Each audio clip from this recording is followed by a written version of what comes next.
আমাদের অত্যন্ত উচ্চ তাপমাত্রা নিয়ে কথা বলতে হবে কারণ আপনি যদি কেবল কিছুতে আগুন ধরিয়ে দেন, তবে সদম আর গমোরাতে যা ঘটেছিল তা হবে না। এটা খুব দ্রুত পুড়ে গিয়েছিল। আপনি যখন এক টুকরো কাঠ পোড়ান, তখন ছাইটা একরকম ছড়িয়ে পড়ে। এটা এত দ্রুত পুড়েছিল যে ছড়িয়ে পড়ার সময় পাওয়ার আগেই ওখানেই পুড়ে গিয়েছিল। আচ্ছা, এর জন্য একটা শব্দ আছে, আর সেটা হলো থার্মাল আয়োনাইজেশন। আর এটা অনেক ধরনের প্রক্রিয়ার ক্ষেত্রে প্রযোজ্য হতে পারে।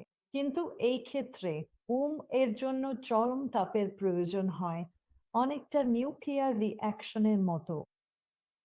এটা নিউক্লিয়ার নয়, এটা এমন একটা বিক্রিয়া যা আসলে আয়ন এবং এই ধরনের জিনিসগুলোকে এদিক ওদিক বদলে দেয়। আর আপনি যদি এখানকার স্তরগুলোর দিকে তাকান,